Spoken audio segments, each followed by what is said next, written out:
time, we should just pick scary. My name is Matthew Kroll. And I didn't like the ending. My name is Shahir Dowd. And this is the only podcast about movies, specifically the film It Chapter 2. And I gave my review in my quote, so I'm no longer needed. So I'll see you guys in a bit. Well, you know what? That's great, Shahir, because we have a guest to fill your shoes because you checked out. Bye. Ladies and gentlemen, boys and girls, children of all ages, please welcome back the wonderful Miss Jamie Walsh. Hey. Shahir. Oh, no! Would you like a clown? Would you want a balloon? No. I would like a better movie. Whoa! Hot take. Okay. Sorry, no. I'll save my hot takes for the review. How are you, Jamie? Oh, I'm really tired. Really tired. We saw this movie at 9:30 and we left the movie at 1 in the morning. It is a long, Oh my long... God. But there was another reason we wanted to have you on the podcast. I mean, other than the fact that you have fans in Germany, as it turns out. And I think... Yes. Is it because I'm from Maine? Ooh, I didn't know that. That's just a coincidence. I talk about it like literally all the time. I'm not She really does. listening. But the other reason is you brought a big doorstop with you today that I did. kind of want to talk about, that you have been plowing through for the last... How long have you been reading I bought Stephen this- King's It? I bought this in early July. Jamie, I want you to hold that book 3 inches above the desk and drop it. In- I want the listeners to be able to hear it. All right. She thick. Ready? Here we go. That's it. That is definitely it. It's almost a cube. It's really. It's kind of it's comically huge. So I'm glad we have a book reader in the podcast, on the podcast with I us know, today. it's literally Through the podcast. Through the It's podcast. important because listeners, did you know that neither Matt or Shahir can read? That is No, also it's true. Very, very true. I'm Barely literate at yeah. this point. Tragic. It's really Also, the fact that I can't speak is kind of making this even worse. Yeah, we got this, though. We got this. This is the second one. We haven't been together, Shahir, to talk about it since, I think, September 18th, 2017. Is that when the last one came out? Yeah. Ooh. Well, that's when our podcast came out. I don't know when the movie came out. Oh, it came out in 2005. At the rate we're going in terms of requests and like fulfilling movies on time, the movie probably came out like 3 years before that. It'll be fine. We're fine. I want to give a special shout out to one of our listeners, my favorite listener right now, that is Baby Dread on Twitter, who has been requesting us every week without fail, and I enjoyed his tweets the most, to do the Greasy Strangler, which I've been trying to get a guest for. So Baby Dread, if you're listening to this, because every week I have to like respond with, no, it won't be this week. I'm sorry, it'll be next week, or it'll be soon. And I am trying to get a guest who actually worked on the film. It's been a little bit difficult with scheduling and actually coordinating that. So maybe at some point we'll just do the film because he's such a good listener. Well, I mean, that is great. I love the request coming in, but Baby Dread, I guess actually now I'm going to address everyone but Baby Dread. Shahir now has a favorite, so you need to all jock for position right now. Step up your game. Other than that, I guess my second favorite at this point. All right, they can't have two favorites. My second favorite is in the lower down the No, rank. you know what? Fair. Yeah. Retracted. Retracted. Would be Jonathan Blade. Apologies, Jonathan Blade. He used to be number one, but it took you a while to get to this iTunes review, so I'm listen to this ranking bullshit he's doing. That's what we do right on this podcast. Yeah, but not the listeners. You monster. Jonathan Blade wrote us in with an iTunes review, and it goes a little something like this. Matt and Shahir are the gold standard for their two-man podcasting team. Two-man plus one in this case. Right. But We two-man have plus one guests later. sometimes. Yeah. Yeah. Yes. Yeah. As these industry professionals, Oscar and Felix, through episode after episode, I keep expecting them to run into an off day or a bad rhythm because it happens. Not to them, though. The observations are always incisive. The patter is always charming, and the audio quality and editing are always tight. If you go back and listen to their early episodes, all of these qualities hold up too. Just well done. Well done. Thank you, That's a Jonathan great the Blade. You know what, Jonathan? You jumped up. Oh, now he's so now Baby Dread has. You are fickle. You are fickle AF. I'm very fickle, and it's really easy to get up to my number one list. It actually. I mean, Just saying that. congratulations to both of you specifically during this trying time you just experienced. But Bribe gifts can be sent to Shahir Dowd at Yeah. P.O. Box. also, dibs on Felix. Just putting that out there. You want to be Felix? Yeah. I can't remember which one. Who is the sort of more pedantic? I thought that was Felix. Was it Felix? Maybe. No, because I feel like they definitely correlate to you. If everyone doesn't know, this is a play on The Odd Couple, the Neil Simon play, which I think also became a TV show at some point. I remember watching it when I was younger, but I never really followed it. But I looked up a trailer when I saw this review just to kind of check it out, and there was one that definitely felt like me and one that felt like you. I'm just going to go with your Oscar, and I'm Felix. Okay. We have an email from listener Steven. He says, "Hi guys, great podcast. Matt is so right. All right. That's it. It's done. That's the whole. Wait, Matt has a favorite. Matt, Matt's your in on the favorite? I don't favorite play game. favorites. I just agree with Steven. Matt is so right about writers on writers. Oh, I can't wait for this. Working in the news industry, whenever there is a movie depiction of news people, it's always about the reporters who are writers, so the screenwriters gravitate to the reporter's POV. Ask any cameraman, and they will tell you just about the only time we have been accurately portrayed in a movie was Chris Elliott in Groundhog Day." It's all downhill from there. Also, he says, "Building a wall so we could remake it right would be the only reason for overcharging for parking. Fuck that guy, Shahir." Yes, I agree. Let's go back to, was that last week's? No, it was a couple of weeks ago. Blinded by the Light. We told a little personal story about an incident I had at the home of Bruce Springsteen in Asbury Park. Yeah. So keep up the good work. Yeah. Thanks. No, thank you, Stephen. Yes. No, I still hold that tenet to be true. Good thing we're going to talk about it too. Well, no, I just wanted to say news cameraman on. So I used to work with Stephen in the newsroom. So I totally wholeheartedly agree. The only film I would point out though that we have reviewed on the show, which is completely unrealistic about how news cameramen work, but I think a fun depiction of one is Nightcrawler. I was gonna say, was it Nightcrawler? Nightcrawler or Peeping Tom, the old British horror film. No, I will say, I'm not sure if that was he was a news cameraman. When you worked in local news? National news. Oh, I worked in local back in the day, back in New Hampshire, and I did the night shoots and I did the stuff like that. And while it wasn't like a freelancey thing like in Nightcrawler, you do have to chase some gruesome shit. Oh yeah. There's definitely that. It's just the murderous intent and the causing gruesome shit. Yeah, 100%. But that is not the film we are here to discuss today. Yeah, but if you'd like to discuss any of the films that we previously just brought up in any of these emails, or just, in general, you can email us at onlymoviepodcast@gmail.com or tweet at us at onlymoviepod. Also, Shahir, if they wanted to drop a review to try to get to the number one position in your mind for 6.7 seconds, where could they do that? They could do that on iTunes. I got to warn you, though, there's not a lot of reward for being my favorite. No, it's not. It's also, it's literally like a melting pile. Like if it's a King of the Hill game, but it's on like a slidey pile of mud. And I stand on top of it like Xerxes and say, I am a generous god. Maybe. I was going to say it's more like you're the top Taylor Swift in that video, and then all the other Taylor Swifts are clawing up to the top of the Taylor Swift. I don't know that reference. Yeah, it's okay. This is going great. Is it? Is it? I mean, we're talking about It Chapter 2, and now we're talking about Taylor Swift. Okay, so jumping over to It Chapter 2, I want to ask a couple of questions because if you remember from our review last time around, I was not a fan of It Chapter 1. I'm curious, Jamie, because you decided to read the book, it seems like you might have been. So, okay, I think this does not make me unique. It sits in a little place in my heart, and always has. When you're from Maine, you hear a lot about Stephen King all the time. And so you always are kind of familiar with his hits. But also, when I was very small, my dad had this sort of non-tradition of whenever my mom would like go out for a late night or travel somewhere, he would go to the movie store. Movie store? Video rental? Store? Video rental? Yeah. I don't know where we get movies. And he would rent a scary film, and he would come back and show it to my brother and I. This is how I saw Jurassic Park. This is how I saw my first R-rated movie, which was Predator. And this is how I saw the It miniseries. Ooh. And it was scary. I mean, and it's funny, we just watched sort of a recap video on YouTube about how terrible it is. And I thought, oh yeah, that looks bad. But when you're small, it's quite scary.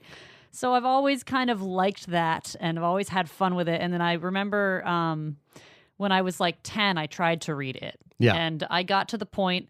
There is a lot of sexuality in the book, and I got to a point where someone's penis is described as an exclamation point coming out of pubic hair, and I was like, I'm going to just start Animorphs. I'm just going to go to Animorphs, and I'll come back. So this year I came back. So yeah, I saw the movie, and didn't know what to expect really. Mhm. And I was terrified, Wow. and I loved it. I had a great time. The director of these films also did Mama, which I Yeah. also really loved. Andy I think that Muschietti, yeah. I think I like that sort of adventure feel that this movie encapsulates. Yeah, I just loved it. I loved it. I thought about it all the time. I was super into it. I was really scared of it. I just rewatched it recently because I like built up the courage to. Yeah. And then I saw it last night. And you started reading the book. Yeah. Yes, I started reading the book. So I feel like you've been obsessing about the book is- the Losers Club for a little bit. I have to say, I know it's a long haul, but if you haven't read the book and you want to, you should just do it. It's so good. It's so fun. It's very scary. There's an elegance to how Stephen King does the timeline, in my opinion, that is exceptional. Yeah. Really, really a great read. I read the book, God, when I must have been 13 or 14 or something, and I don't remember a ton of it. It's almost like I left Derry. Like I mean, it felt like to read something that long, you had to have lived there for at least 9 years, and yet here we go. And Matt, what's your recollection of the first film? So interestingly enough, in my head, I was very excited to see this movie. I was very excited to see Chapter 2. Right? I actually didn't. But I didn't like have that recollection of like whether or not I loved or hated the first one, which worried me. So I did what any good film discusser would do. Discusser? Well, we kind of don't review. We kind of, whatever. I went back and listened to our old podcast. Yeah. And You didn't watch the movie. You just listened to what we had to say. exactly. He's very arrogant. Yeah. Oh, is this now? Is this a discovery? And it's funny because in my brain, I remember really liking it more than I think I liked it when I first saw it. So something happened in the 2 years where my desire for it or my appreciation for it kind of rose. And it might have been, Jamie, maybe because I'm completely obsessed with it. Yeah. And I love the visuals outside of, I know I had a little bit of a problem in the first one with sort of like, not the overuse of CG, but sort of like the placement of it in the film and like the effectiveness of it.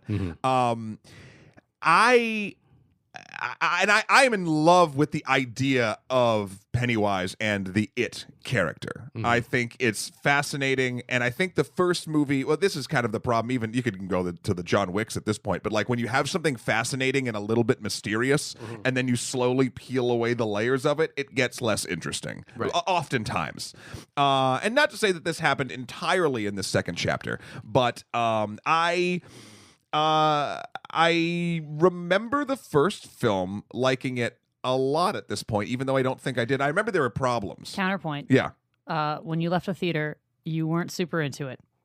Of the first It. I was there. No, I'm 100% saying that. I'm saying over time. Yes. For whatever reason, I think it's because the imagery and the trailer and the way that they made Pennywise look, and sort of like, these are films, especially, we're going to get into it, that like make a mean trailer. Right. Like, you could make some scary shit in a 3-minute format with all of this footage. So, I somehow it has grown on me, much like it has somehow infected these children and now adults. Shahir, what do you remember about the first film at all? I remember you were not a fan. I was not a fan, but like both of you, the further you get away from Derry, the hazier it becomes. And I had, I wanted to this week kind of revisit it and see how I felt about it. Some 2 years later, and the issue that I think I had when I watched it the first time was that it felt entirely episodic. Like there was simply a kid encountering the monster, then another kid encountering the monster. And then the problem I had also was that as a single part to essentially a 2-part story, it seemed to miss kind of the essence of the full story, which I knew because I'd read the book and I watched the miniseries when I was younger. So I went back and revisited, and I've had a bit of a strange roller coaster ride with the film It this week, over the last couple of weeks, because I've been listening to the Stephen King podcast, the Losers podcast, who are obviously fans of this, and like listening to them, my enthusiasm for the film rose. My enthusiasm for like the material kind of got me back into it, and I was like, oh yeah, okay, I can see, maybe I missed some things here. And the first time I watched it, chapter 1, I think I went in completely cold. Even though I'd read the book, it had been a long time since I'd read it. Same. Long time since I'd seen the miniseries, so I kind of just went in completely cold. And I actually think now, having watched it again with more sort of background context, it plays better for me, but I still think it's a kind of a mess of a movie that ultimately is very confusing. And then I had a really fascinating experience. So I watched it once by myself just to kind of refamiliarize myself. And I was like, oh, okay, I'm a little bit warmer to this film now. I think I kind of am more in tune with what it's trying to do. And then my father-in-law is staying with us right now. Oh no! And I said, I mentioned I was gonna, at the end of the week, I was gonna go to see chapter 2. And then I asked if he'd like to come along, and he was like, oh, well, tell me what it's about. And I said, well, there's actually a first part. Would you like to watch it?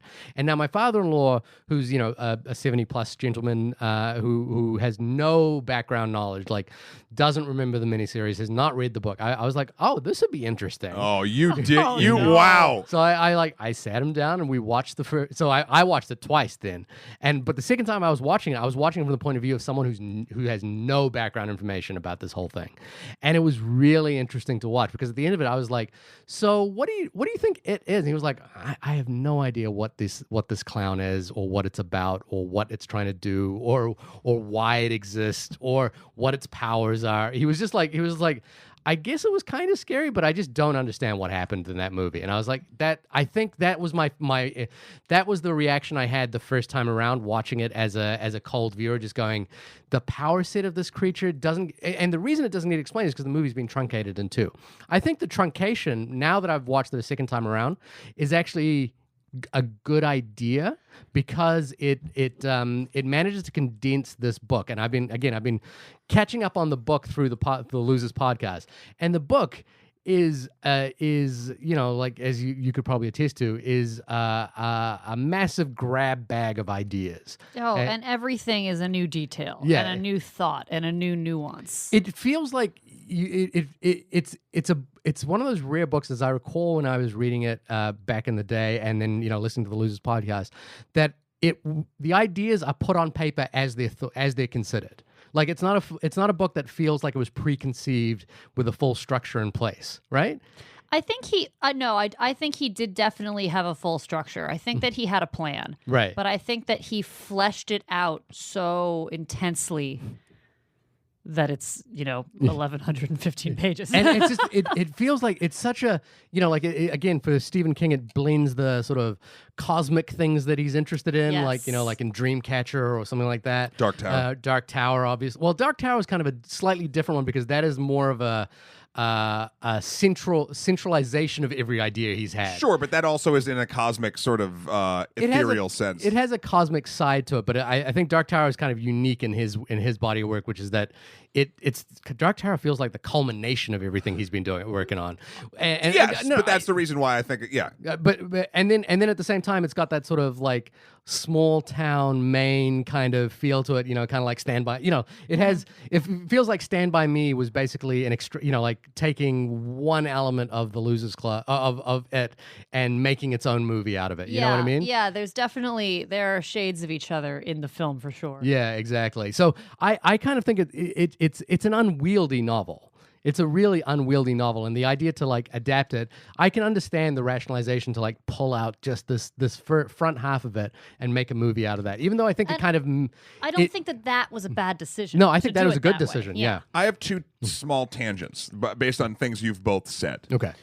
First and foremost, the listening to the podcast about a topic that you weren't initially psyched about, but that sort of like built it up. It's almost the same thing. I think, Jamie, being around you a lot got me sort of really pumped for it, because you were so pumped for it. When you, is there a word, Shahir, or actually either of you, for that?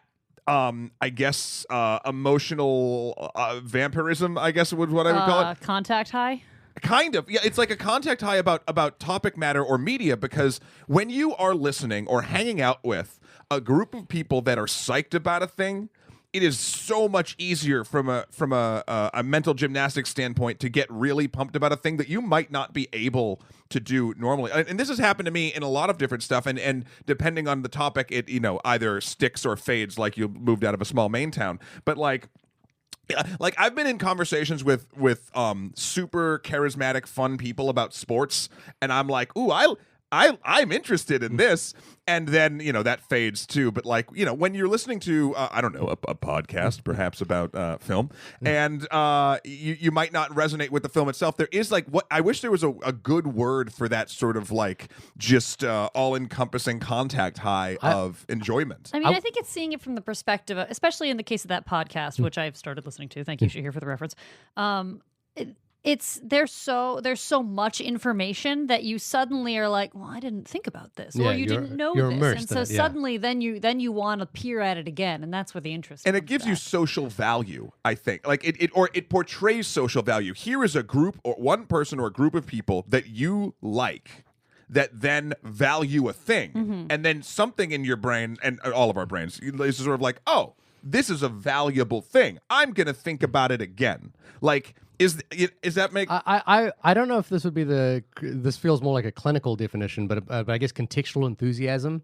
Like you possibly something like that. The thing I like about the Losers podcast is that they're not above criticism of the work itself. Sure. So they're actually very critical of like things that are in the book. They generally come from a place of like enjoy. Like obviously you have to enjoy Stephen King to want to put in as many hours into podcasting as they have and into reading it as they have. But I think they actually do come from a place of, okay, we can acknowledge that we like this thing, but that doesn't mean it's all great. It's all gravy. You know what I mean? think that plays into why you can trust people and you enjoy those things. So there's that sort of thing. And then the second thing was the context of your father-in-law.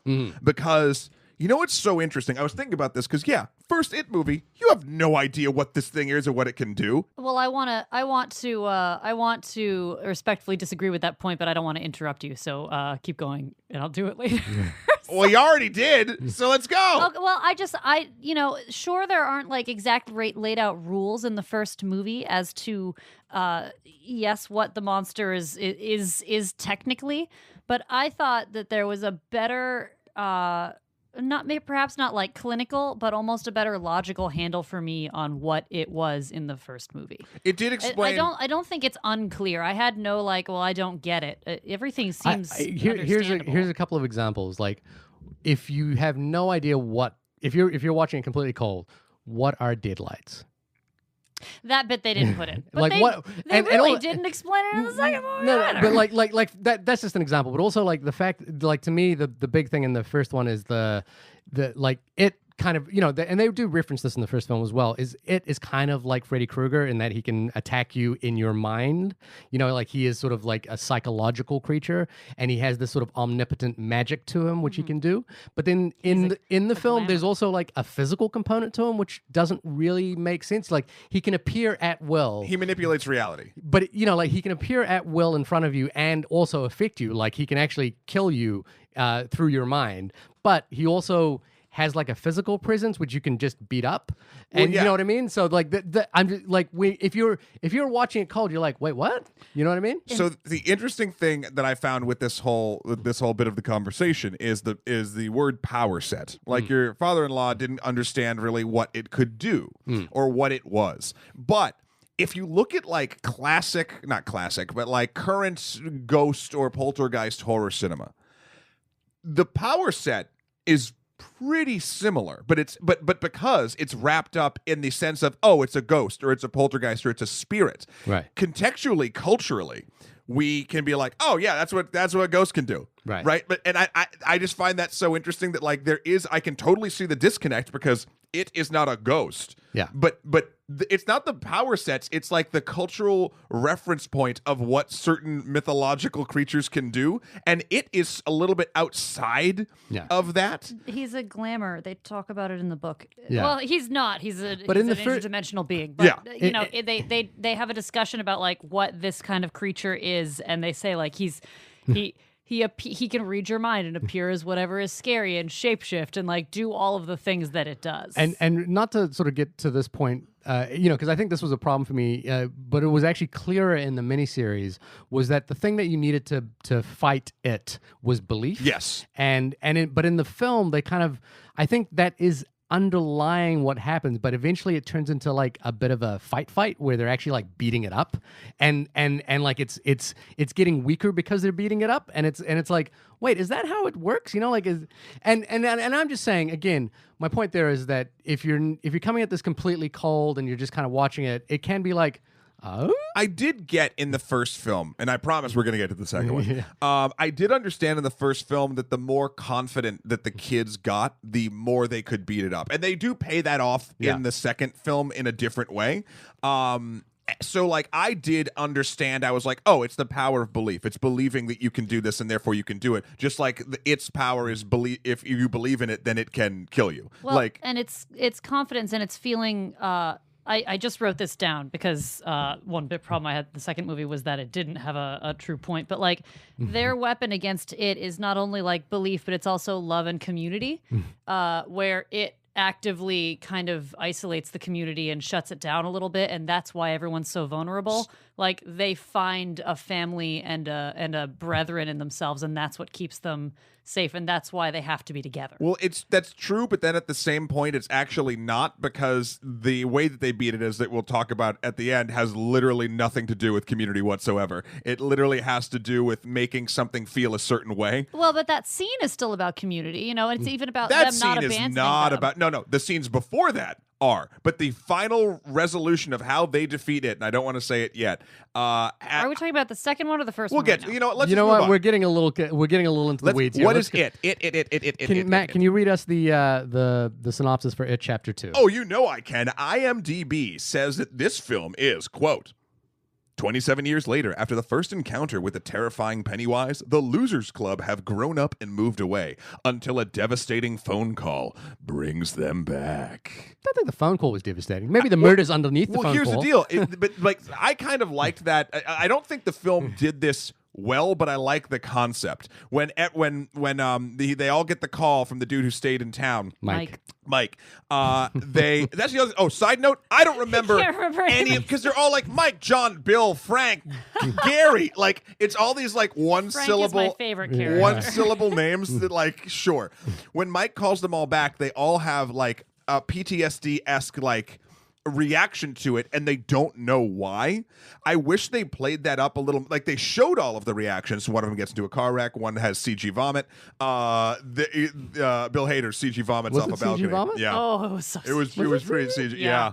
It was funny. Jamie and I had different reactions to it. I was impressed with the CG vomit. I was like, "Oh, good CG vomit." And Jamie was just not No, about I was it. looking right into his gullet, and I was like, "No, God, that's like a Nickelodeon cartoon." I did not notice the CG vomit. I would be surprised if they did CG vomit because he didn't have to talk before it. Well- like from a practical point of view, it just makes sense to put stuff in his mouth. Oh, I and know, it's- but we know that films don't like to do. Well, the first bit I think was not CG, and then the second one was. no, yeah. when it's the undershot and it's the vomit's going right past the camera, that's CG There's vomit. two. He jettisons. I would twice. need to I would need to rewatch it. We watched it in IMAX, so we have a real good up close and personal view of the vomit. We should move on from the Yeah. vomit. Did you? But did you rewatch the miniseries?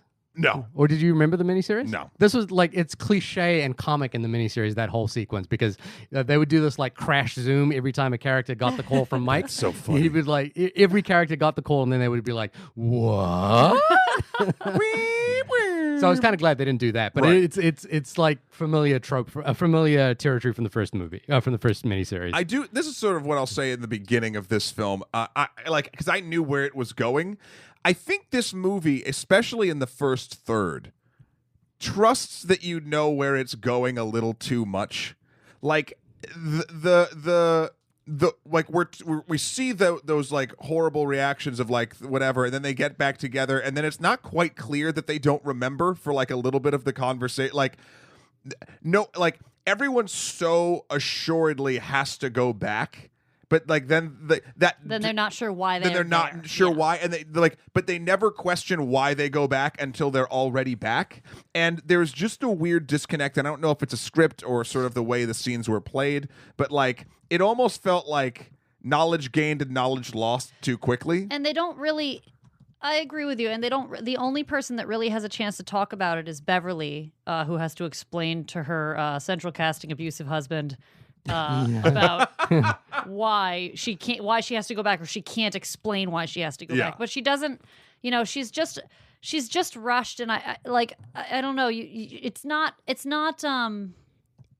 Another 30 seconds perhaps on the fact that they can't remember would have been nice. Right. Yeah. Or even yeah, and it doesn't have to be dialogue, just like something to show that they're all in the same boat of confusion and they are drawn back by something, and then to have a sort of resolution, or like even the moment in the Chinese food restaurant before there's some fortune cookie nonsense, like they all were like falling back into old sort of trope, which is great, but like then they acted like they didn't remember after that. And I know it's supposed to be like blank spots in the memory, but like if you have blank spots in the memory, you wouldn't act like it this is what it was. The performance went from way too comfortable and understanding to I'd have no idea what's going on, like way too quickly. It was never like, no one was cautious at all. So I am interested to hear Jamie's opinion on this whole film, coming from a book reader's point of view and also a lover of the first film. I'm very curious, just your overall thoughts on this whole thing.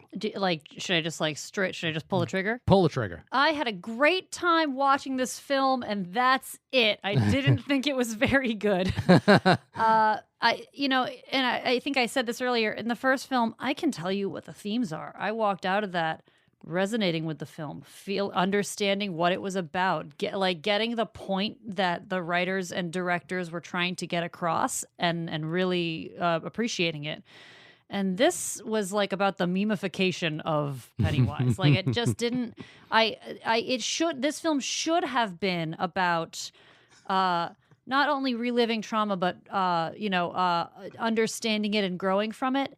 And outside of sort of Bill's plot, I really didn't think that they hit I think that they maybe swung the hammer, but like the nail was way, they'd like put a. And when you say Bill, not Bill Hader, but Bill Bill's Hader. character, Bill. Although, God, Bill this should be the Denver, only right? podcast about Bill Hader. My Right. goodness, what a national treasure! We should be doing Barry as an entire series. No, I'm talking about Bill Denbrough, played by James McAvoy. Yeah. Man, I can't. He had some stuff, and I did like his stuff, but it didn't carry the film. The film didn't feel about that. The film just felt like continuing an adventure. I can't take him seriously with an English accent. I mean, with an American accent. Oh, he's done it a lot. I know. Yeah. I mean, it's kind of been his bread and butter. I know. It's weird. Have you seen Split? Yeah.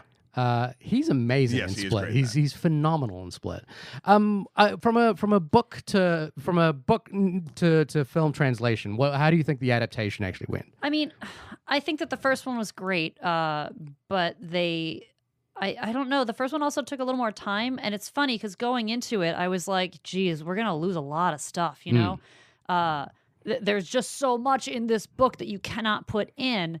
But then as I was watching it, I thought you could have taken out a little more, or maybe put in more important stuff, like Beverly's plot with her husband, very powerful in the film, and continues. Tom is a her to character Derry. throughout it. Yeah. And in this, it was just this sort of bookend closed thing that felt so. It felt campy. It felt so like a bit just cliche rather than real and dangerous. And that was frustrating to me because I thought you could have taken it out. You don't even really bring it up again. She doesn't seem to get to grow from it all. Beverly's plot after that scene shifts to which boy are you going to like? Right. Which again, not really a great, she's For a more a complicated character For than a survivor of abuse, that seems to be a pretty rudimentary approach to like your future. And I felt the same way about Adrian Mellon. The film starts with this hate crime, and that's a super big deal because that's sort of when it shows up at the second time. And I think one of the reasons that scene is important and powerful is because it's from the perspective of police investigating and persecuting this hate crime. And they don't do any of that. It just happens. Again, central casting weird bullies that I don't know translated well to 2019. You may not have recognized who the actor who played Adrian was, but so he's Xavier a film Dolan. guy. Yeah, Xavier Dolan. He's a amazing filmmaker. and very young as well. But he made his first film when he was 19. I wonder if he reached out about being in, like, why he's in that role. I wonder. I think I put it down to maybe he and Muschietti are friends. Oh, yeah. Something like that. Because Yeah. there's actually another director cameo in this film later on as well. Oh, yeah. Stephen King. Well, he is a director. Only one movie. But I mean, I think a problem with the film was just that like they show what happens to him, and it is scary. But it doesn't go anywhere. That's the There's thing. The town isn't a character in this movie. Yeah, Yeah. That big is thing. very frustrating. And that's to very me. true in the book. Now that is one of my big recollections of the book is that the idea that Derry is entirely corrupted and permeated with evil in a way that allows them to ignore the crimes. And of that's in the Pennywise. first film. Yeah. The first film is a huge amount of sort of adults not Ignoring. Yeah. or looking the other way or not doing anything about it or being not so great themselves. This film felt like there was like a convenience factor that they just because they had to roll through and it was 3 hours long. But like the adults, the Loser Club adults, interact with no other adults that are not sort of Yeah. Pennywise adjacent, and that made the entire thing feel real bubbled. Yes. Like it didn't make Derry feel like a real place at all. And side note, just to go back with the people with the hate crime in the beginning, the fact that they did it like that, I was like, oh man, this is an atrocious, like this is a horrifying scene. I guarantee you in my brain, I was like, they're setting up these fucking bullies for like a comeuppance somewhere down the line or these assaulters. And that never came. Yeah, and they I was just like, dropped it. what the shit? And it happens again, Veronica, the little girl who gets it. Itted. She that doesn't matter. That Yeah. scene didn't matter. It didn't come back. It didn't get reported. It didn't tip Mike off. Nothing happened. I felt like they were just like, "Oh, we should get another kid getting messed up in here. All Yeah. right, let's just put this in and that's it." It just didn't matter. Yeah. The only thing that mattered was that she's in the scene with Adrian Mellon. And Right. that didn't matter in the movie, you Right. know? Yeah. Yeah. So Did I miss a question? Well, No, no, we it's just gotta- your we rolled through, we overall rolled through. impressions. I think I agree with. So, if I was on a roller coaster about this film this week, where I was kind of like, maybe I misjudged the first film, and like softened on it a little bit. Boy, this film, Chapter 2, solidified my issues with the entire franchise, or the entire 2 films at this point, which is that I think this movie is a ginormous miss. And I think if I want to be positive about some things, I think the task of adapting that particular book is ominous at best. Famously Cary Fukunaga was attached to this film for a long period of time, and I would have been really curious to see what he would have done with it. He still had a writer's credit attached to the first one, but he doesn't in this one. And from what I understand, his draft, a lot of his draft survives the first film, Sure. but entirely doesn't in this film. And I think what happens in this film is exactly something that you mentioned earlier, Jamie, which is the memification of Pennywise. It's hilarious. Because it feels like the way I watched this movie was it felt like the 6 main characters were basically going on the Pennywise Funhouse ride and joking their way through it. I couldn't understand the tonal connection to the comedy that was being played out between these characters and the horror of the movie that they were doing. There was there was almost never a moment where they weren't able to throw in a one-liner Yeah. from Bill Hader or something, or one of these characters when the most horrific things are happening to them. And I found that jarring and tonally so confusing to actually like get into this film. You know what I wonder? Because that's in the first movie too, but they're children, so it works. There is something about sort of the youthful incompetence of the kids and how they are very scared, but also like make those jokes and say, "Oh shit," at weird moments that works. Right. And in this, I feel like they are still those characters, but they tried to keep that, but it doesn't work because they're adults and we're looking for a different story with them. We're looking for a different relationship to these characters. Yeah, and we're also ostensibly, if the first film is about fear, the second film is about trauma, and the kind of the playing of trauma gets undercut by the comedy in a lot of places, so it tends not to work for me. I'm sure that. Oh, sorry. So I think like that to me was kind of problematic, and I think then it's just an unwieldy unwieldy mythology that they're trying to weave in with this character. And I think the issue is that the mythology that as written doesn't need to be translated like it is. I think you need to like really take a pair of pliers to this novel and a pair of pliers and a blowtorch and like really think about what is actually going to play on screen. And for the most part, I think the first movie actually does that a little bit better by like paring down, even if it can be confusing. You know, the more I know about the deadlights, the less interested I am in it. The more I know about the way Pennywise actually works, or the fact that he's an alien, or the ritual of Chud, the less interested I am in it. And I think, you know, and the other one I think that plays into that is Henry Bowers. Henry Bowers in the book. And the original miniseries was like such a huge factor because he is kind of the exemplification of how Pennywise can corrupt someone. Yeah. You know, and someone who's already leaning towards being corrupted. I didn't like the way he was played in the first film because he was like a sociopath to begin with.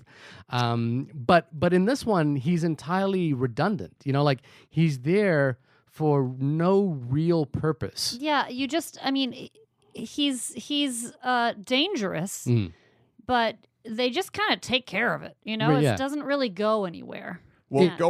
going back to the tonal shift and the, like what you said, Jamie, I think I incredibly agree about the kids. Like it's okay to be silly or a little bit jovial, even in terrifying situations when they're kids. And also Shahir with the trauma comments, like like this one's supposed to be more about that, and they again sort of half set that up.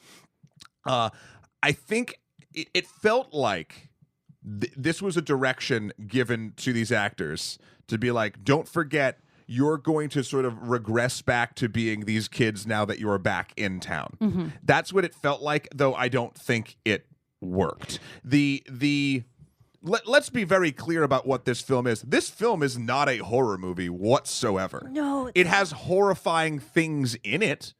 It has violence and a clown that eats children, but it is 100%, no matter what, played for comedy more than anything else. And again, this is the strange part about that. And I think that takes away from the I'm blanking on the name, the guy we were just talking about, the bully. Henry Bowers. Henry Bowers. It takes away from his terrifyingness and agency because like he's now like a mullet, like having mental patient that escapes with the help of his dead teenage sidekick, and like who is driving the car? Yeah. Is he not driving? And here's the thing. I didn't mind that because to me, Henry Bowers drives the car, but he sees his friend. Sure. That makes sense the- in It Magic. In the book, I think it is actually his friend. His friend comes back and drives the car. Yeah. No, his friend, he escapes, I believe, on foot and then gets a hitchhike. Oh, really? Yeah. I recall a friend driving the car. I remember the guy His coming friend back. comes out from under the bed. Yeah. But he walks out because Pennywise manifests and scares everybody. And then he literally just like books it to Derry because he's at like Augusta. He's not very far. But here's the thing: isn't the friend actually Pennywise? Like in Oh, all yeah, all it's these never- iterations, yeah, it's it's actually never- Pennywise, yeah. which makes me confused. It's I was not like, real. why play Penny? Why does Pennywise come back as the decomposed version of his friend? So I had an idea on why this would be, but again, the movie doesn't do it. And maybe Jamie, you can answer this for the book. Like what I thought is, okay, kids beat it 27 years ago, and it's hurt, and it has to sort of like rejuvenate over the course of the 27 years, but it can't quite come back until like hate is spread again, like hate and fear, hence the hate crime in the beginning, and that's when Pennywise first comes back. Although he seems pretty freaking powerful with all the damn balloons and everything under the bridge, like that's fine. But then I was like, oh, why would he need Henry? Like, what's the hell's the point? Why does he give two shits? And the idea would be, there's two possible ideas. One, he needs someone to sort of spread more fear in the town to sort of get him more powerful, but he's doing a pretty good job of that to begin with. So, and also there's hate crimes all over the place apparently, so that seems to be fine.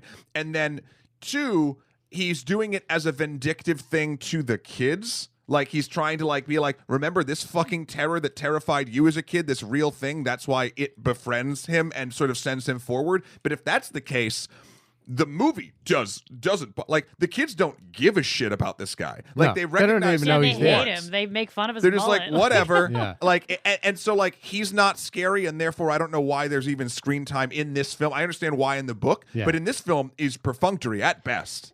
Like it I was mean- very weird. I feel like they felt like they had to keep him in, but they didn't. It's almost like Yeah. they were afraid to rewrite too much, but they also had to push things around anyway. Yeah. It's just there's a bit of messiness of organization. Like, Yeah, they the just whole- needed to. The whole thing feels like a messy kind of a messy culmination of everything that's in the book somehow translated to screen, and none of it kind of really working.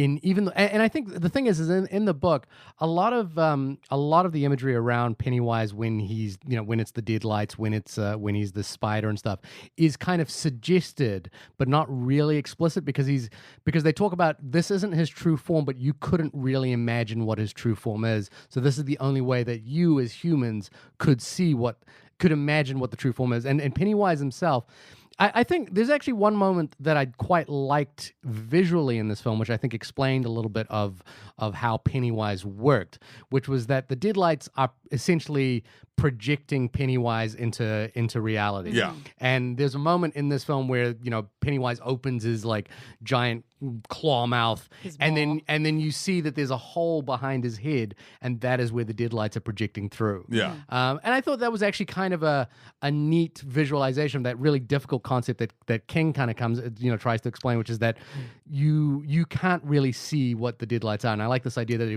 was a projection. That is a cool way of showing it. You're right. It doesn't make sense by the end of the film. No, but here's the other weird thing too about that. So that moment, there's a moment where it's Bill Hader and he's like telling off Pennywise in the cistern. And there's a moment where that was such an odd culmination of feelings for me when I was watching it, because I was like, oh man, it's a heroic moment. And then the actual moment you've described, which is a horrifying visual thing, pacing wise and editing wise, is played for comedy. Like he's like, you come on, Saturday, and he gets like deadlit. And Bill Hader does the puppet limb.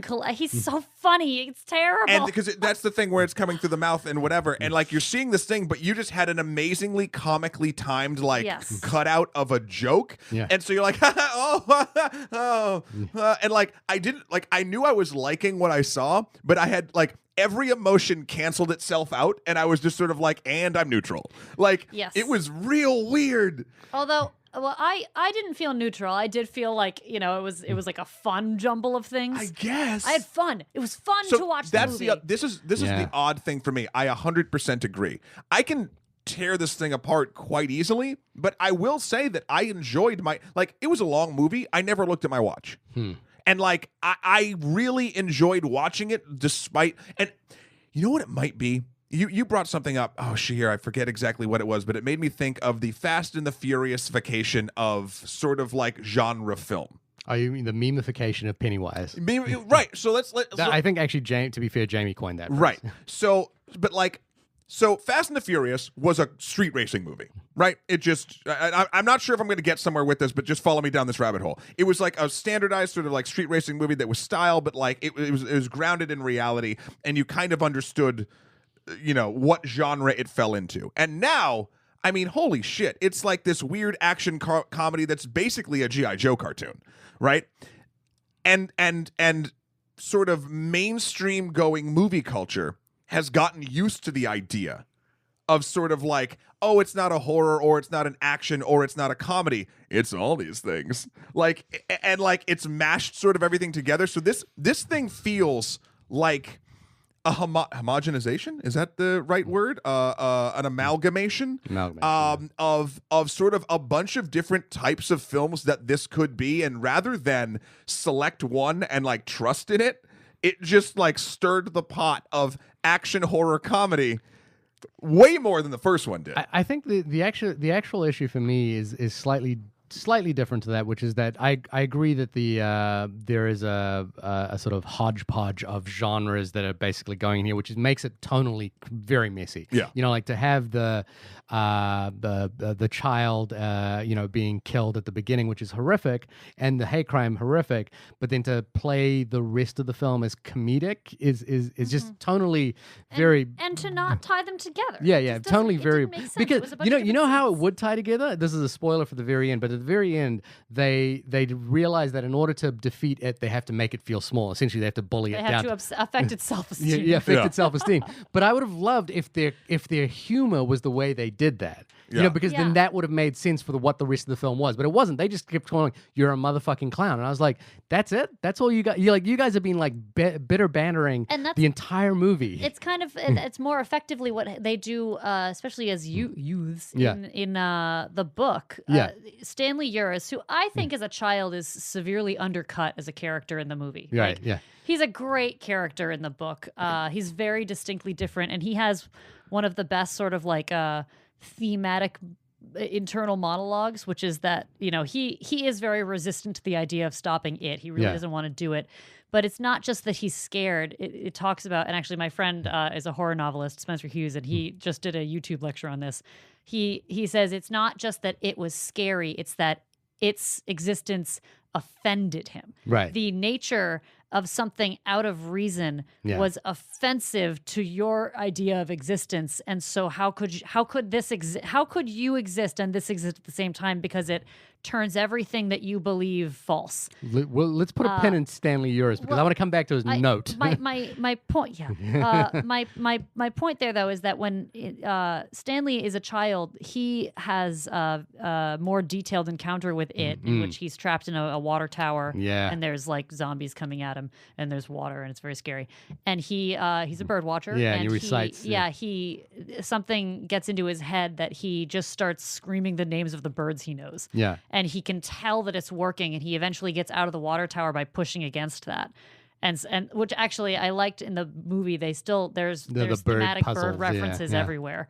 But they all kind of figure that out. They all kind of figure out that, like, if they find the things that they're good at, that make them happy, that make them talented, like, that's how they end up defeating him. It's not that they're like, you're not as funny as people say you are. Like it works. Is that where the totems works more in the book then? Because like the totems I thought were like in the way they were presented in the film felt like a perfunctory like fetch quest. Yeah. It was like I call it the Horcruxes of Derry. Yeah, like I was saying that there's a Horcrux thing in this movie. It's like every character has to go out and find the Horcrux to like defeat it, and the Horcruxes are kind of like strangely irrelevant, and like strangely. It's what Matt's saying. They didn't matter in the film. And I thought that I was hoping they'd tie back more. Like they make one line where they go in to burn it, but like also it wasn't entirely clear. Like when Bill goes to the bike and there's the Stephen King cameo in the pawn shop, I was like, and they make a big deal out of the bike. I was like, is the bike his totem? Yeah, because I was like, how are you going to carry How that down? How are you going to burn that? You're going to bring a pedal, and then if we talk about Audra a little bit, and the bike. Oh, yeah. Well, so, I mean, I feel bad because we keep saying, well, in the book, it's this way. But Audra, his wife, also follows him to Derry.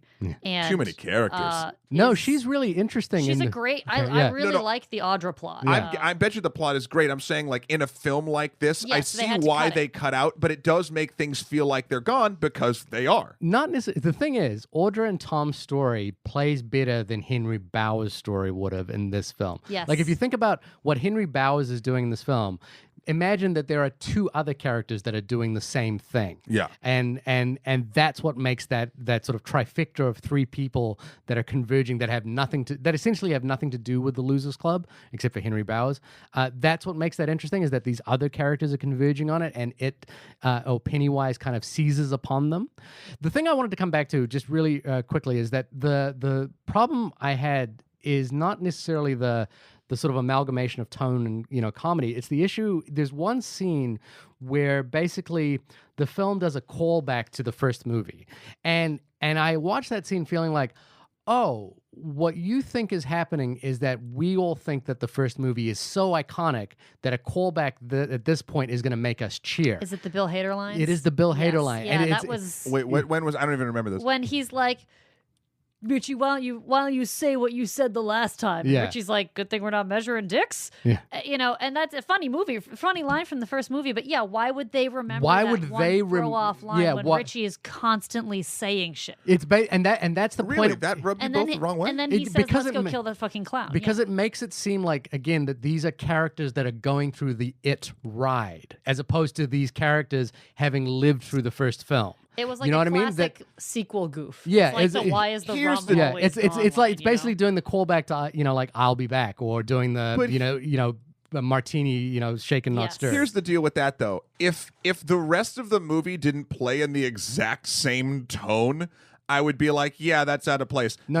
That's what I'm saying is that is emblematic of the emblematic. Of Sure, the tonal that's of the way the film thinks that we think, of the way the film thinks that the audience thinks of the first movie, and the problem is that the film loses its sense of like, how do these characters, these people who experienced this trauma from 27 years ago, how do they really react to that? Because I'm sure, we could have had some yuckles here, and in 27 years' time, if we come back to do this podcast, we're not going to be like doing callbacks for everything. Like, say if someone tried to murder us on this podcast, for example, and Zoe, is my cat anywhere? Yeah, if Zoe became like Thanks a giant demon monster, like, would the trauma of coming back 27 years later mean that we're just doing callback jokes the whole time? Emblematic is a great way of putting it. So that's the thing. In that specific scene, I had no problem because the movie set me up for 2 hours to that's what it's going to be. That scene's also completely perfunctory. Oh yeah, but sure, but like so is a lot of the 2/3 of this movie is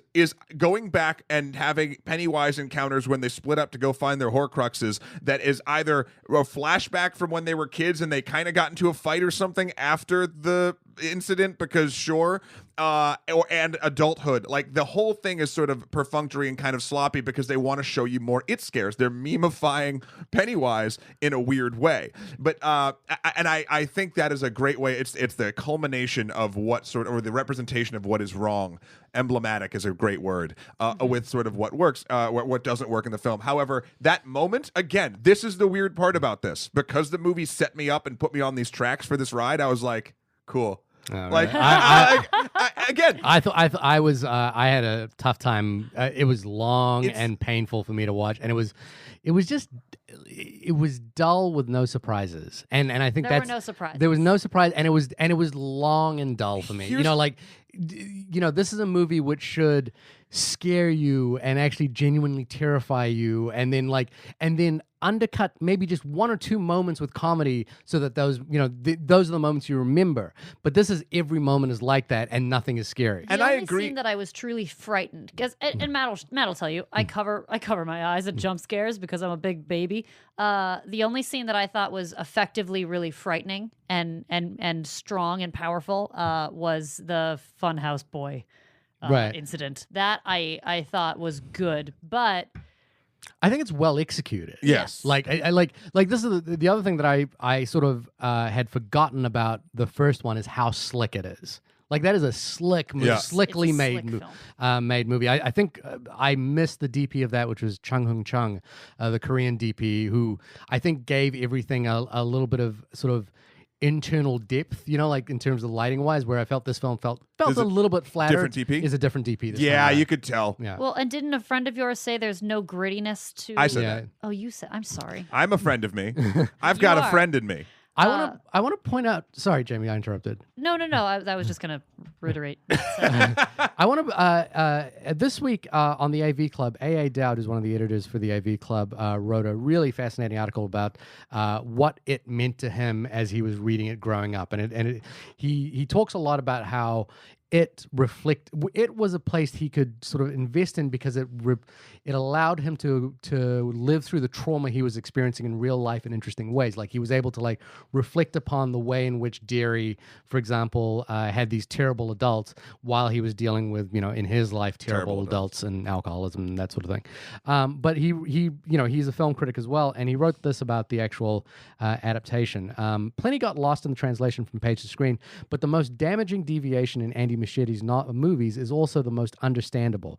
The decision to cleave King's plus-size narrative into two distinct chapters, one devoted to the loser's childhood and the other to their adulthood, King told his story in a non-linear fashion, jumping back and forth in time, to the point where the line between past and present becomes porous. That structural decision was crucial.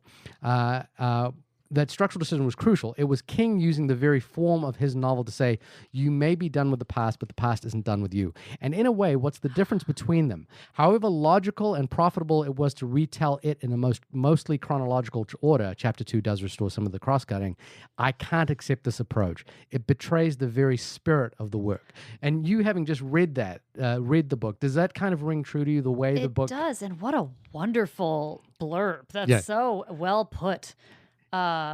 Yeah, because the book essentially crosscuts, and you know, for example, the book actually starts with Mike Hanlon investigating a child murder as he's older, making the calls, and then we jump back in time. It's Adrian Mellon. It starts with it's basically the police debriefing of Adrian. Well, it starts with Georgie, but then like Adrian Mellon happens, I believe, next. Yeah, and it's all recall. It's all like police officers and investigators talking to the thugs who are getting their comeuppance for this hate crime, and them being kind of confused about the random and confusing reports of clowns, of a clown. And like, you know, that's sort of the first real moment of shaky terror in the book, is that, you know, his boyfriend is explaining and he says he bit him in the armpit. Yeah.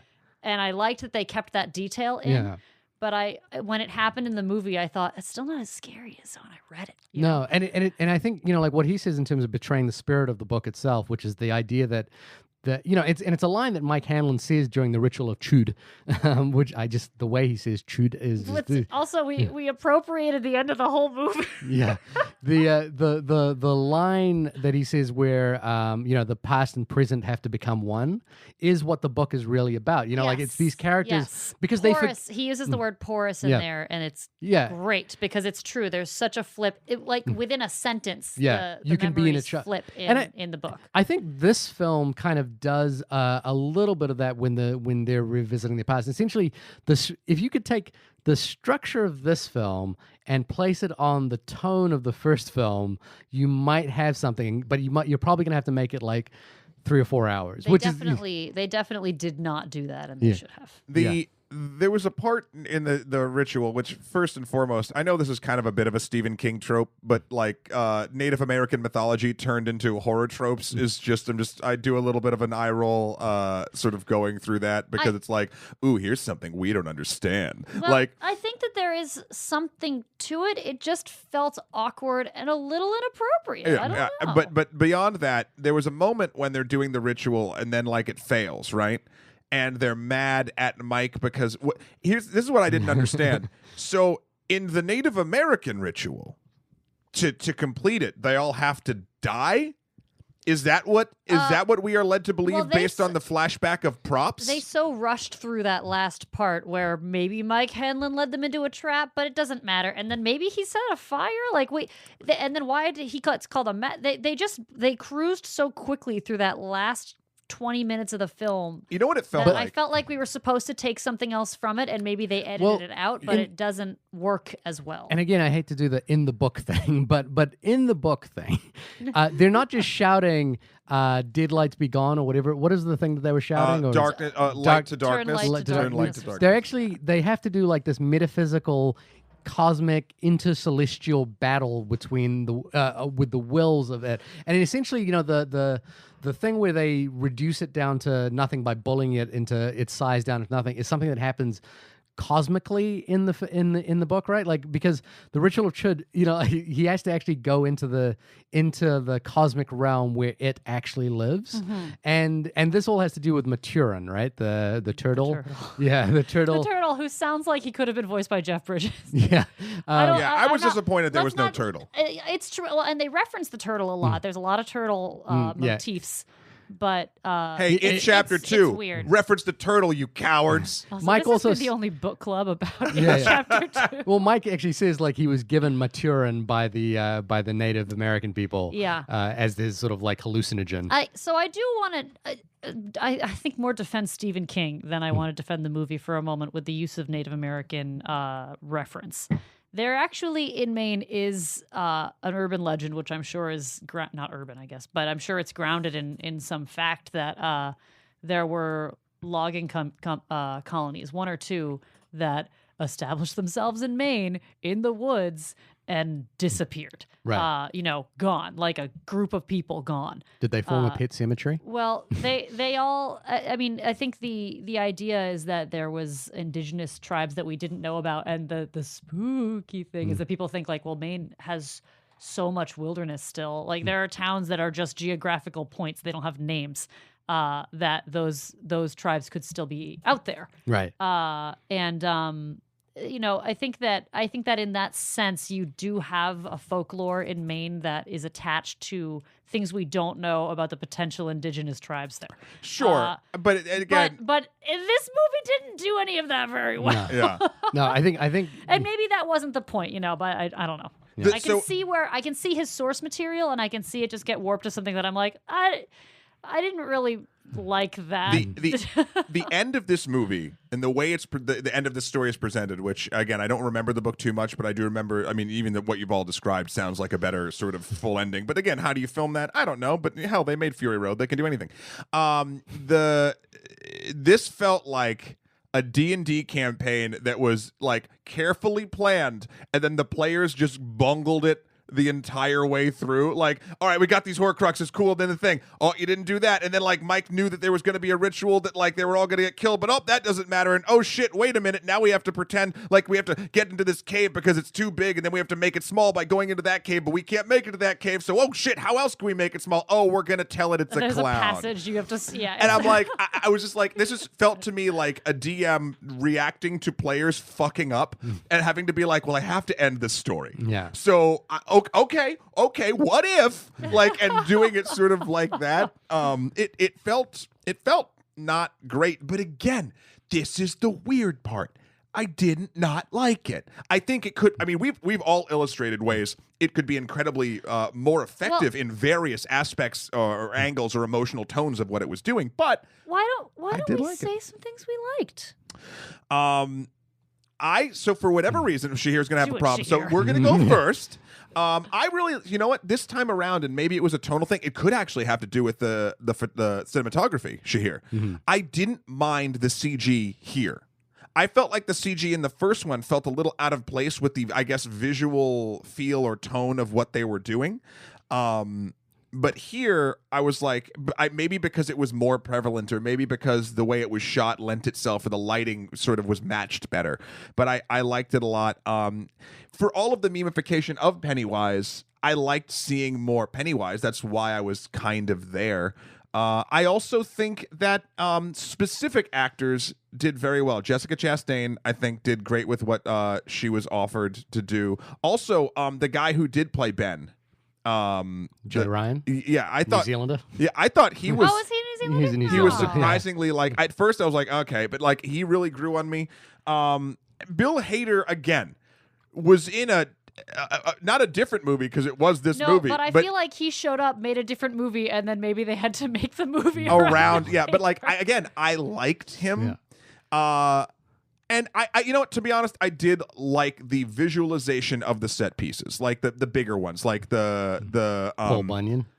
Paul Bunyan was cool. I loved the funhouse. I really loved Ben and Beverly's dual trapments and the way Yeah, I that liked sort that of too. shifted, like the visuals of that. I remember being like, whoa, like that's very, very cool. And I liked the cistern. I like sort of when cosmic eldritch horror kind of gets to the center point, even if I don't think what they did there was appropriate.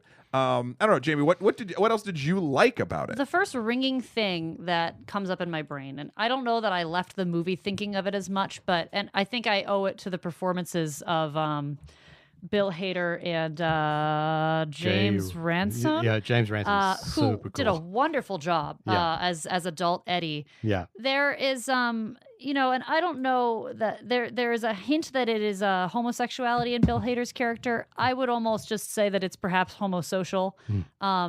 The relationship between Eddie and Richie as adults is really lovely, and it's very tender. And I think that both actors were really there for it, just sort of having this emotional dependence on each other, even though they spend literally their whole time arguing and jabbing at each other and making fun. They both did such a great job. And I loved and believe. Spoiler, Eddie doesn't make it. It's very sad. And when it happened, I was like, no, Eddie. But I appreciated the time they took for, usually when someone dies in an action or horror movie, they're like, we gotta go. And they just kind of bail. And they had to bail in this. But they took the time to show how hard it is to perhaps leave the body of your friend. And as they leave and they get out and they're all sort of like talking about how Eddie would have like reacted to certain things, and they're all sort of mourning happily, and Bill Hader is sobbing. And I thought that was beautiful and realistic and very touching and very earnest, and I loved it. I thought that was a wonderful performance on both actors' parts. What about you, Shahir? Actually, it would probably be the same thing, which is that, but it may be framed slightly differently, which is that I actually liked the amount of restraint the film showed in certain moments, which is that I liked that we didn't see Pennywise as much this time around, and that Pennywise was only he popped up sort of just at the right moments between character interactions. So like I kind of liked that it was more about things that they were dealing with as grown-ups, and then Pennywise would kind of come in a little bit, whereas he didn't seem like the central focus of the movie. It was more about them as a group, which I actually liked more. And then I liked Richie and Eddie's relationship, and I like, because the thing that I was dreading the whole film was a point at which Richie would say, "I'm gay." I was like, I don't want to see that scene. And I don't even know that he was, and whether or not he was in love with Eddie, or whether or not he just, Eddie was the person that he did love more than everybody else, it didn't seem to matter to me. I read it as him being gay. I agree that it can entirely not be, and I think that the moment at the end of the film where he's like scratching in R+E at the hitching post or whatever it is, I thought that was actually really it showed an amount of restraint that I didn't see with the rest of the film. So I kind of liked that. I didn't enjoy my time. I see. It's interesting. The thing that you said you liked, I actually think I thought there was, and I will have to do a time count, or hopefully someone on the internet did, so I don't have to do it. But a time count of like how much Pennywise is in this one versus how much time Pennywise is in the last one. Like, even though this movie wants you to have these main characters be like the center points, like the dialogue between them, even there's moments like you just described with the death and sort of after the end and all that stuff and the carving. A lot of them actually just revolving around Bill Hader or Jessica Chastain. It wants you to be like, these are like, this is an incredibly traumatic, emotional thing. But the dialogue, the actual dialogue that the characters have between each other is real rough. And so I never really gets better, I think, as the movie goes on. But because it was the first act is clunky, and because it was so rough, I thought that like more focus was put on. And maybe I'm categorizing Pennywise more than just the clown, like the It character. I thought the It character was far more prevalent here than when they were kids. At least that's what I would felt like to me. You've seen the film, the other one, more recently, Shahir, and actually, Jamie, you have too. So maybe I'm wrong in that feeling. No, I agree with you. I think Pennywise shows up a lot more in this film. I think It is perhaps different no, I'm not saying the right sentence. Pennywise is a big character in this film. Also, shout out to Bill Skarsgård. For actually having a scene. Goodness, I love him. No, but you know what I love there is I love having a scene with him without the It makeup and just seeing like the what. I think he's still prostheticed out to look a little bit, lumpy and older, because he's quite a svelte. He's quite one of the Skarsgårds. Yeah. He's 29, I think. Yeah, and he's one of the the handsome Skarsgårds. I think the Skarsgårds are all universally weird looking, but really, yeah. Or he's my favorite Skarsgård. He's your favorite Skarsgård. My goodness. Well, there's only 17 to choose listeners, rate your favorite Skarsgård, please. 1 to 46. So, have we kind of gone through our final thoughts? Think so. I think so. Before we wrap it out, then I'm curious. Now that we've, it feels like it's been the last couple of years has been the renaissance of Stephen King in film. I'm curious as to what your favorite Stephen King adaptations have been, or even just your favorite films that have been tangentially based on Stephen King works. He is a prolific writer and a prolific author of films that have come out. What's yours? For me, I love Stand By Me. Stand By Me, I think, is my favorite adaptation. I think, it is basically the Losers Club, but taken out without any kind of mythology, and is far more tonally kind of in line, I think aligned with itself. But the film that I think is more interesting, that I need to revisit a little bit more carefully, and it's made by a very problematic filmmaker, is Apt Pupil.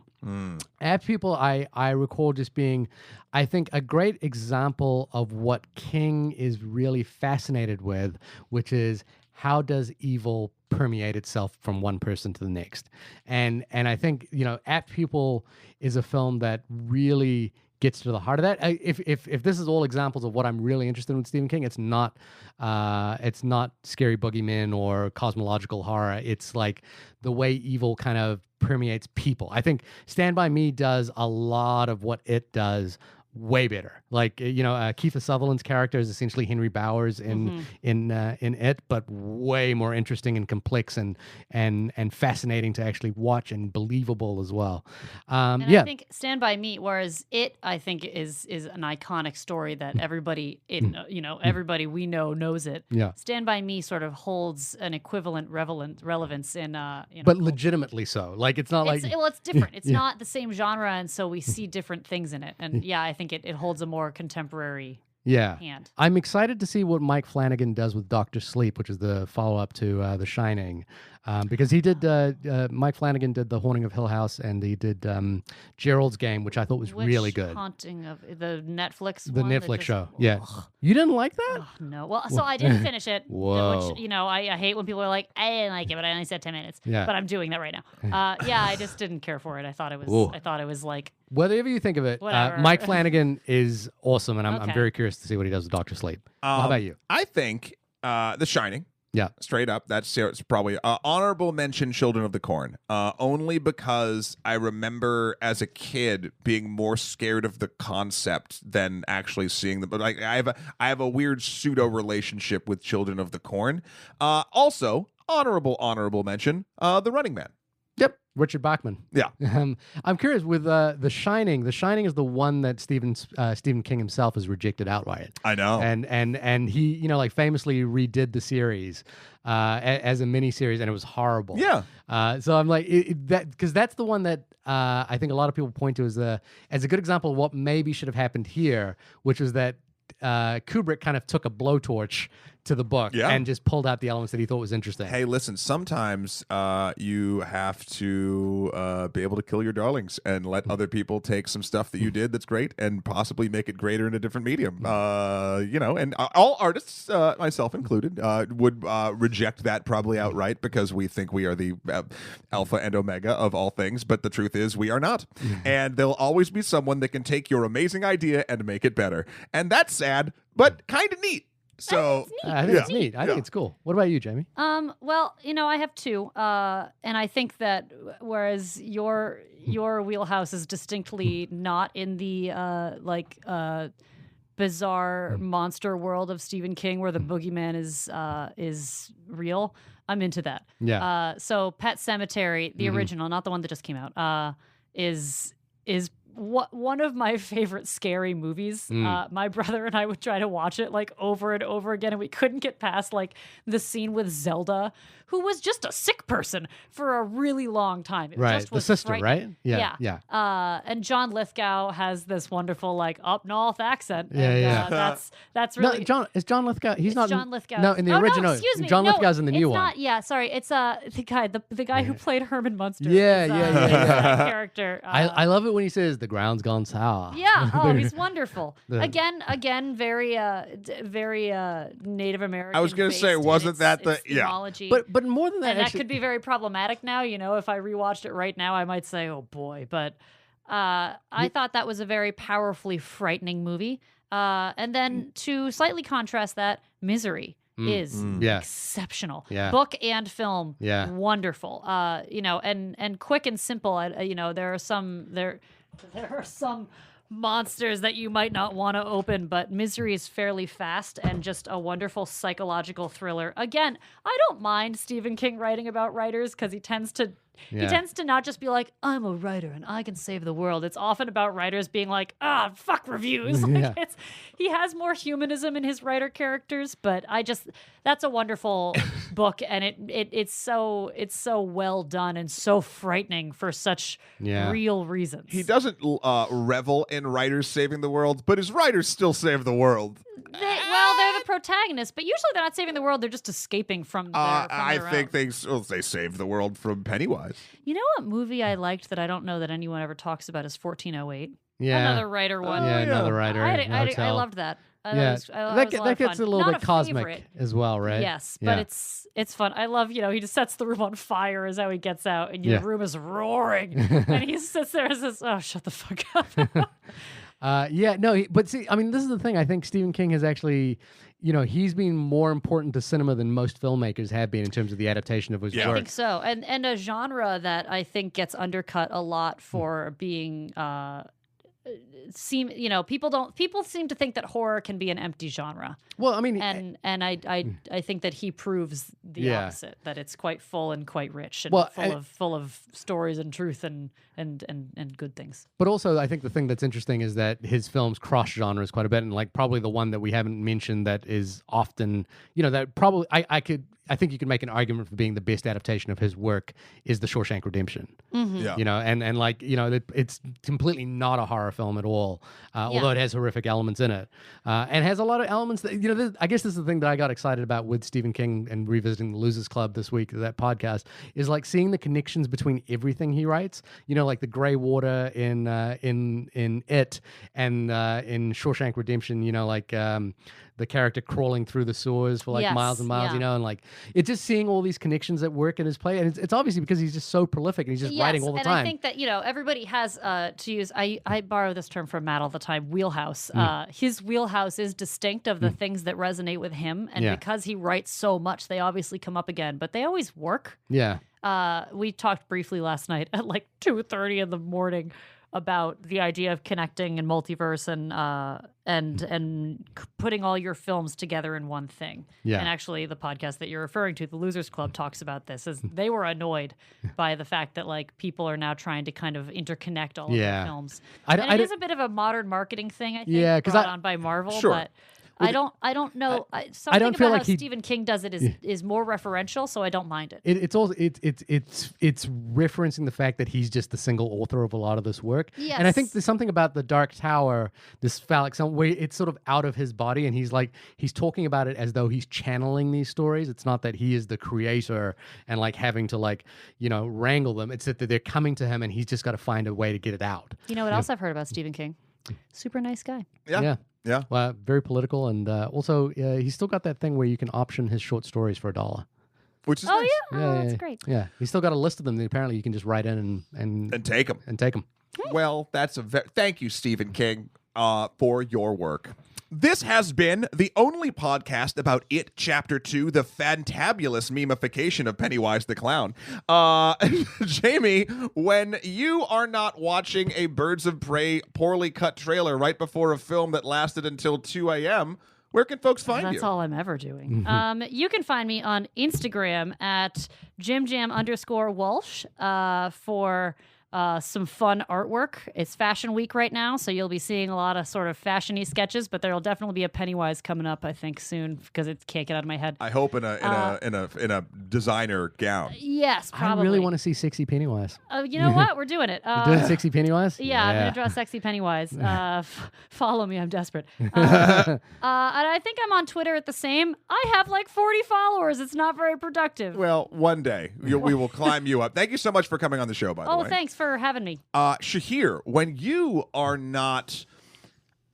When you're not down with the clown, where can folks find you? You can find me dressing in clown cosplay at my website at www.shahirdowd.com. I should do sexy. I should do I wish sexy. that Yeah, was if true. I draw it, you have to be it. Yeah, it's like Bugs Bunny when Bugs Bunny would get all sexy, like that. Except in me, it's like things are like not as sexy.